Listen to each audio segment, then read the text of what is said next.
think the more that AI can enhance our ability to get rid of those very mundane, tasky sorts of things, the more it allows us to actually connect as human beings with our patients. AI is actually getting really good looking at images, medical images, radiographic images, diagnosing pretty quickly and effectively. You're going to be able to stare at your patient and really listen to them and not have to worry about charting for the next 30 minutes while your next patient is in the waiting room. We're going to see AI probably kill it on some fronts in terms of medicine. Like I've said this before, like radiology as a medical division is probably going to turn into a one-man team because AI is actually getting really good and has been pretty good for a while now at looking at images, medical images, radiographic images, whatever it might be, and actually diagnosing pretty quickly and effectively. And it's now beating out most medical professionals because it just has a much better eye, so to speak, for that stuff.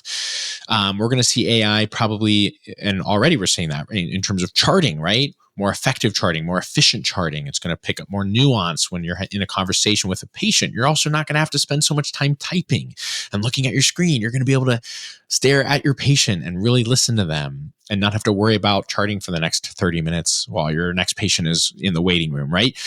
I think the more that AI can enhance our ability to get rid of those very mundane, tasky sorts of things, the more it allows us to actually connect as human beings with our patients, with our coworkers, with our teams, whatever, the better.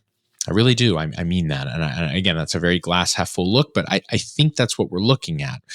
Much like the internet, we can blame it for creating this whole social media thing in some ways. That kind of technology is, for better, for worse, it's here to stay.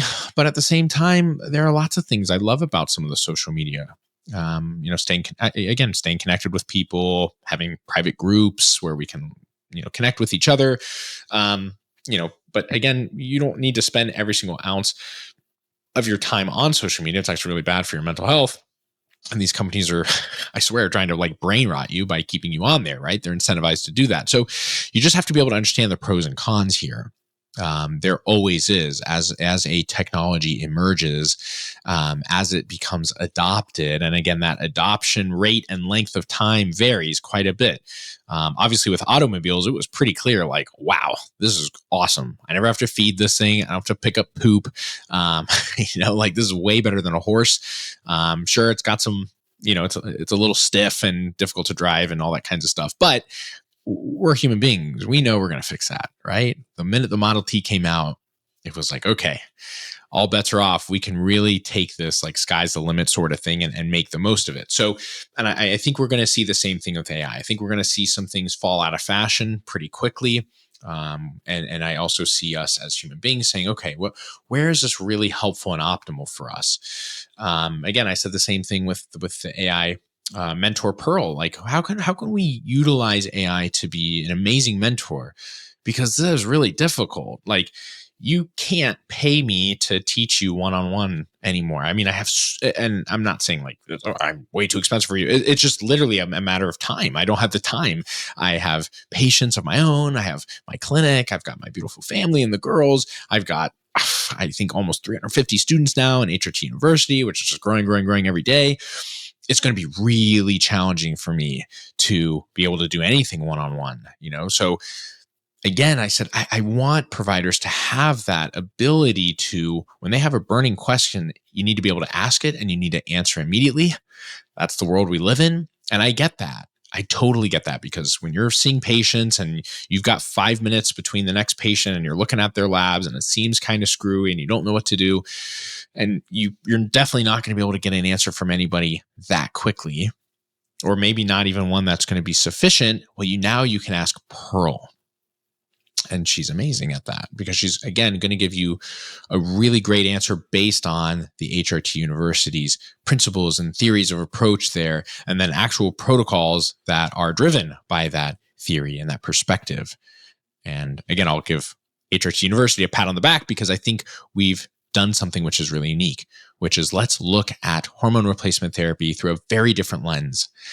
And when we utilize hormone replacement therapy, I want you to have that deeper understanding of why. I want you to be the expert. Always, you are the expert. Pearl is a helpful guide, a helpful mentor. But at the end of the day, it is you and your freaking beautiful mind that's going to help really craft this amazing answer to that burning question so you can have great outcomes for your patient. Right. I think that's awesome. I think that's the best part of this. So, I'm really excited. I'm bullish on AI in a lot of different ways because I'm a glass half full kind of guy. And I think that as long as you and I, as human beings, as long as we care, as long as we're getting exposed to this stuff, learning about it, staying curious and open about it, seeing some of the potential pitfalls and also being, verbal about some of those types of pitfalls and how we can mitigate around those things, I don't think we can lose. I really don't. I think we've done the same thing with the internet. I think people have been very brave about voicing their concerns around the internet and social media and the different emerging technologies from the internet. But again, we've seen an amazing amount of industry develop, Amazon, being able to just Google anything, ordering food from Whole Foods, and it gets to your doorstep in a second. That's all because of the internet, right? And I certainly don't want that to go away. It's been really great. I get to spend more time with my kids rather than walking through a grocery store for an hour and not knowing what I'm supposed to get. So I love that sorts of stuff. And I want as medical providers to not have this kind of fear-based approach to it, or concern that it's going to take our job, or concern that it's going to be the end of humanity. I want to come at it with curiosity, and with the conviction that we know that if we can all get behind this and find ways to really mitigate around it, I think it's going to end up as something really, really beautiful. And again, I think a lot of people can be a little bit too optimistic with AI doing certain things. I really do. Like, I know there are things in the internet that we were, the internet's going to do all these sorts of things, and then it never really did. And I think AI is going to be the same way. Again, that AI slop factor is a real problem. And it's not going to get better if we just keep pumping out crappy information. So I want you to also, again, and maybe it's just because now I'm an old soul, I want you to focus on producing your own stuff as much as humanly possible, especially if it's public facing. Please, I'm begging you, don't use AI for that stuff.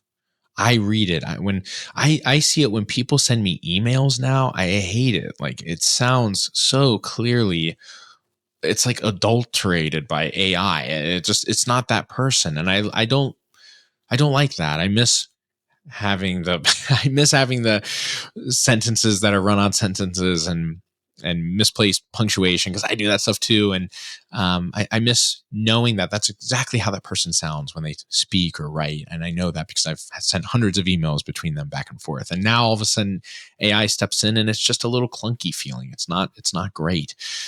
So when you're doing something really personal, whether it's, again, just for your own personal life, but more importantly, in a lot of ways, your business, be human. Really lean into being you and telling your story and doing it with your own words and getting better at producing written content or verbal content. Again, my podcast right now, it's sloppy. You hear me saying my ums and ahs and taking long pauses, and me looking at my San Pellegrino because I'm super thirsty and I just want to take a sip, which I'm going to do. Delicious. I like those things. I think they're really meaningful, and it makes me feel connected to you. And I hope you feel connected to me. And I think that is way more important at the end of the day. It was really funny. I was listening to this Alex Hormozi thing the other day.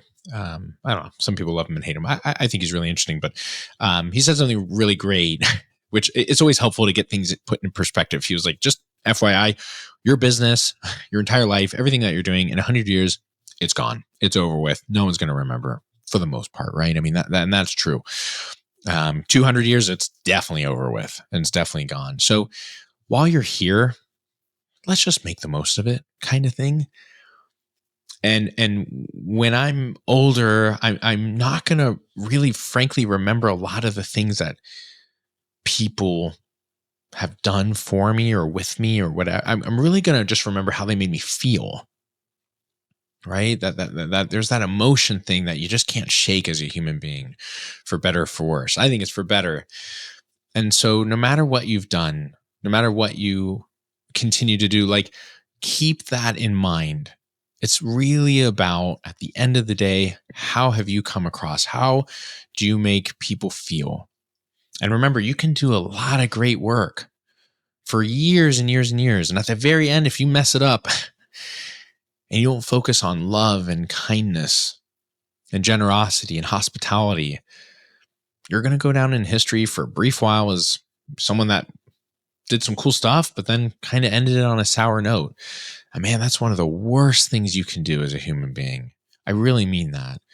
I think every single one of us has experienced that in a friendship or in a relationship or even in a work capacity. And it sucks. It's like you have this great thing and then you kind of ruin it at the very end. Well, I feel like that with ChatGPT a lot of times, right? It was like you were writing all these amazing content pieces or creating your own stuff. And, sure, you were learning with it. It wasn't always spectacular, but it doesn't have to be. And then all of a sudden it's clear AI comes in and you start using that stuff. And it's like, oh man, like I don't want to say it's cheating, but it kind of feels like you're cheating. And it feels like it's taking away from you. I really feel that. Like it's very obvious. And I don't like that. I don't think any of us like that. It kind of, human beings, if we're good at one thing, it's like a little bit of a we get those spidey senses or red flags popping up when we read something or hear something or listen to something that just doesn't seem to be totally authentic. So that's my warning to you. Thank you so much for checking out this clip and tuning in. I hope you enjoyed it. If you really liked it, I definitely recommend that you click here to watch the whole entire video where I go into much more detail. Thank you again for joining, and I'll see you there.